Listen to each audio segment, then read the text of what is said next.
अनुपमा और अनुज के क्लोजर ने लोगों को सख्ते में डाल दिया है। एक तो लोग दुखी हैं इस ख्याल से कि अनुपमा और अनुज अब जुदा हो गए हैं।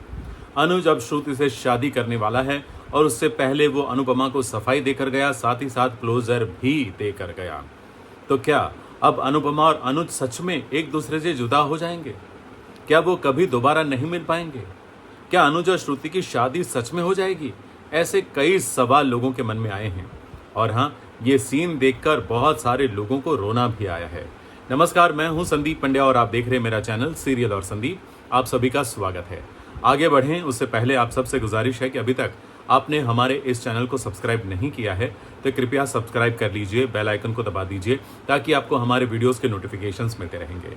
अनुपमा और अनुज का जो क्लोजर वाला सीन था, यानी कि बर्थडे की रात को अनुपमा को मिलने जब अनुज पहुंचा, तब जो बातें हुई वो सच में लोगों को रुला गई और साथ ही साथ लोगों के मन में ढेर सारे सवाल आ गए। क्या ये जो कहानी अधूरी थी वो सच में अधूरी ही रह जाएगी? क्या कभी पूरी नहीं होगी?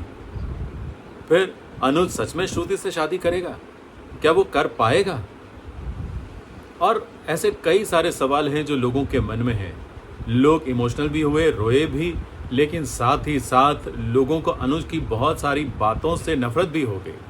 जी हाँ, अनुज ने कुछ ऐसा ऐसा जिसके साथ बहुत सारे लोग सहमत नहीं हैं कि जब उसने श्रुति के गुणगान गाए अनुपमा के सामने और उसने कहा कि हमारी लाइफ के लिए इसने वो किया, ये किया, वो किया, तब क्या अनुज भूल गया कि अनुपमा ने उसके लिए क्या क्या किया है? अनुपमा ने तो अनुज के कारण अपना बेटा तक खोया है। समर को खोया, अनुज को बचाते हुए ही समर ने गोली खाई थी ना, तो उसने तो अपना बेटा खोया है। और आद्या उसकी जिंदगी में तब आई जब अनुपमा थी उसके साथ और अनुपमा ने तैयारी दिखाई, तभी तो आद्या उसके पास आई, वो अडॉप्ट कर पाया। और उसी आद्या के लिए वो अनुपमा पर सवाल भी उठा रहा है और उसी आद्या के कहने पर वो श्रुति से तैयार भी हो गया है शादी करने के लिए। ये बात लोगों के दिमाग को सच में झकझोर कर रख देती है कि आखिर अनुज ऐसा क्यों कर रहा है। क्या वो सच में नासमझ है?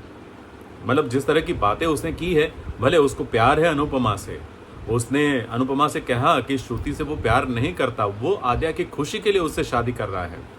श्रुति को भी इस बात का एहसास है कि अनुज को उससे प्यार नहीं है, वो एक तरफा प्यार कर रही है, क्योंकि अनुज ने भी जाकर श्रुति को बता दिया कि भी मैं अनुपमा से मिला था और अनुपमा को बताना ज़रूरी था, क्योंकि बर्थडे के वक्त जो कुछ भी तुमने किया उसके कारण मुझे सॉरी भी तो बोलना था। तब श्रुति ने बोला कि मुझे समझ नहीं आया कि मैं क्या करूं, मैंने क्यों कर दिया ऐसा, क्योंकि मैं थोड़ी सी इनसिक्योर हो गई थी। पहली बार उसने सच बोला कि मैं थोड़ी सी इनसिक्योर हो गई थी वगैरह वगैरह। लेकिन साथ ही साथ उसको उसी वक्त ये भी समझ में आ गया कि अनुज को उससे प्यार नहीं है। वो सुनना चाहती थी कि क्या वो उससे शादी करके खुश है, लेकिन अनुज ने बात को टाल दिया। लेकिन ये भी जता दिया कि भाई मैं आद्या के कहने पर ही तुमसे शादी कर रहा हूँ। और श्रुति को ये बात समझ में आ गई। वो थोड़ी सी मायूस हुई, लेकिन फिर भी उसे उम्मीद है कि उसका प्यार अनुज के दिल में उसके लिए प्यार जगा देगा। लेकिन ये बहुत मुश्किल है। बाकी अनुपमा के लिए भी मुश्किलें तो बहुत सारी हैं। अनुपमा जैसे ही घर में वापस गई, ये सारा सीन अनुज और अनुपमा का सीन वनराज भी देख रहा था। और फिर जैसे ही अनुपमा ने घर में एंट्री ली, वनराज ने उसका मजाक उड़ाना शुरू कर दिया। हालांकि अनुपमा ने भी ABCDEFGHIJKLMNOP Q तक सुना दिया उसको। वो अंदाज अनुपमा का अच्छा था, क्योंकि जब अनुपमा वनराज के साथ लड़ती झगड़ती है ना, वो देखकर लोगों को सच में अच्छा लगता है। अनुपमा का यही रूप अच्छा लगता है, रोने धोने वाला रूप नहीं। लेकिन क्या करें, अब अनुपमा इमोशनल है। अब जैसे उसको पता चला कि अहमदाबाद से उसके फैमिली मेम्बर्स आ रहे हैं तो वो कितनी खुश हो गई। वो किंजल के साथ बैठ गई गाजर घिसने के लिए। जी हाँ, बच्चे आ रहे हैं तो उनके लिए कुछ तो बनाना पड़ेगा ना। अब बा को मौका मिल गया तो उन्होंने वनराज को बोल दिया कि भाई बापू जी के सामने ये सब ड्रामा मत करना, क्योंकि अगर ये अनुपमा चली गई तो इतने सारे लोगों का काम कौन करेगा। उन्हें भी घर की मेड चाहिए अनुपमा के रूप में, क्योंकि उनको पता है कि अमेरिका में काम वाली बाई तो मिलती नहीं है, घर के सारे लोगों को ही मिलकर काम करना पड़ता है। ऐसे में अगर अनुपमा है तो वही सब कुछ करेगी, पहले से करती आई है, अब भी करेगी। बा ने कह दिया कि भाई मेरे से नहीं होगा, किंजल से भी नहीं होगा। क्यों, किंजल बहू से क्यों नहीं होगा? अनुपमा अगर नौकरी के साथ घर का काम कर सकते, किंजल क्यों नहीं कर सकती? कर ही सकती है। और बाकी जो महारानियाँ आएंगी वो क्या करेंगी? वो ऑर्डर करने वाली हैं क्या अनुपमा को? क्या कहें बा के बारे में, वो हमेशा बदलती रहती है, कभी इधर कभी उधर, वो लुढ़कती रहती है। अब बापूजी आ गए हैं। जी हाँ, बापूजी जैसे ही आए अनुपमा से ही सबसे पहले मुलाकात हो गई। दोनों के बीच का सीन भी बड़ा इमोशनल था। वो देखकर भी बहुत सारे लोगों की आंखों में आंसू आ ही गए होंगे। आई एम श्योर कि जो इमोशनल लोग हैं, और बापूजी और अनुपमा के बीच के जो संवाद थे वो भी बड़े इमोशनल थे। तो अब बापूजी आ गए हैं, बापूजी के साथ पाखी भी आई है। अभी बाकी लोग आने बाकी हैं, वो आने वाले एपिसोड में आपको दिखेंगे। लेकिन पाखी आई, माँ से मिली, सिर्फ हाय हेलो किया और फिर चली गई। और माँ को समझ में आ गया कि पाखी के मन में कुछ तो है। कुछ लोग कह रहे थे कि भाई पाखी ने आते ही सीधा अपनी माँ को ताना नहीं मारा, अच्छी बात है। लेकिन ऐसा नहीं है, वो मारेगी, ताना तो मारेगी, क्योंकि आदत से मजबूर है ना।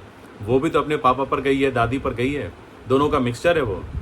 तो वो भी अनुपमा को ताना तो ज़रूर मारेगी। और इसी के चलते अनुपमा के मुंह से ये निकल भी जाएगा और बाकी परिवार वालों को भी पता चल जाएगा कि चोरी अनुपमा ने नहीं, तोशु ने की थी। अनुपमा अपनी जिद पर अड़ी रहेगी, तोशु को वापस बुलाओ वरना मैं पुलिस के पास जाऊंगी। तो जाती क्यों नहीं है? इतने दिन राह क्यों देख रही है? अनुपमा फिर से गलती कर रही है, सच में बहुत बड़ी गलती कर रही है। अगर तुम्हारे पास वीडियो है, तुम्हारे पास सबूत है, तो फौरन पुलिस को पहुंचा दो वो सबूत। अगर मोबाइल में किसी ने डिलीट कर दिया तो, अगर किसी ने जानबूझकर उस वीडियो को करप्ट कर दिया तो फिर क्या करोगे? अगर अनुज ने बैकअप रखा है, वो कॉपी रखी है तो ठीक है।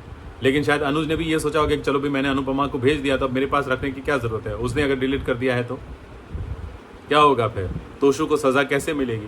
फिर अनुपमा को खुद जेल जाना पड़ेगा। तो अनुपमा को समझदारी दिखाते हुए सबसे पहले पुलिस को ये वीडियो पहुंचा देना चाहिए, ना कि भरोसा करना चाहिए इन लोगों पर। ये गलती क्यों करनी है बार बार? लेकिन खैर, अनुपमा है तो वो गलती तो करती ही रहेगी, और गलती के कारण वो खुद भी दुखी होगी, बाकी सब भी परेशान होते रहेंगे, क्योंकि इमोशनल जो है। तो अब सारा परिवार मिलने वाला है। जी हाँ, एक तरह से बहुत सारे लोग ये भी कह रहे हैं कि ये तो वैसे का वैसा हो गया, सारे शास के बीच में अनुपमा वापस पहुंच गई, जिस घर से निकली थी उस घर के लोगों के साथ बीच में वापस आ गई है। अब क्या करे, अनुपमा है ही इमोशनल। वो अपने परिवार वालों को, भले वो दूर चली गई, 5 साल दूर भी रही, लेकिन फिर भी जैसे ही परिवार वालों को, रिश्तों को सामने देखा तो वो अपने आप को रोक नहीं पाई। वो इमोशनल तो है ही, अपने परिवार वालों के साथ उसका एक अटैचमेंट तो है ही। तो फिर वो सबसे तार तोड़ कर कैसे दूर रह सकती है? तो वो रहेगी और रहेगी, इतनी ही दुखी होगी, और जितनी दुखी होगी उतनी टीआरपी बढ़ेगी।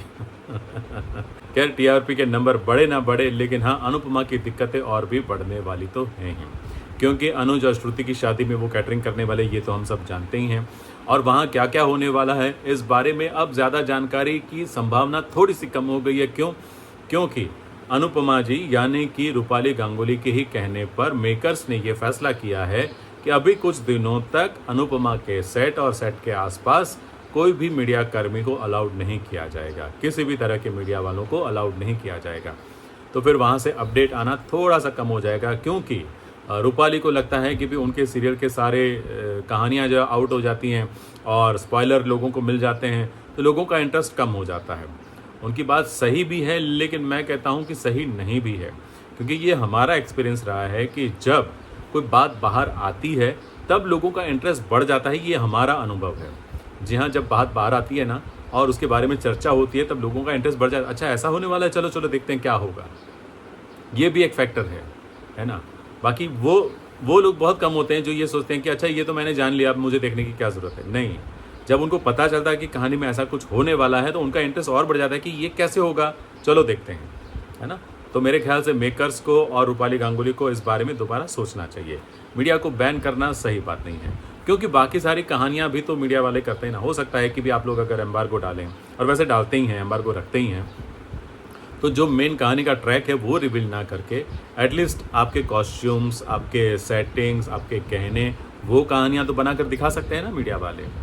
तो मेरी तो मेकर्स से यही विनती है कि भी एक बार दोबारा सोच लें इस फैसले के बारे में। बाकी जैसी आपकी मर्ज़ी। और हमारे दर्शक तो जान ही लेंगे कि आगे कहानी में क्या क्या होने वाला है, क्योंकि हम लोग कहीं ना कहीं से किसी न किसी तरीके से जानकारी निकालेंगे तो सही। थैंक यू वेरी मच आज का ये वीडियो देखने के लिए। और अगर अच्छा लगा हो तो लाइक कीजिएगा, शेयर कीजिएगा अपने दोस्तों के साथ, और हाँ, सब्सक्राइब करना मत भूलिएगा।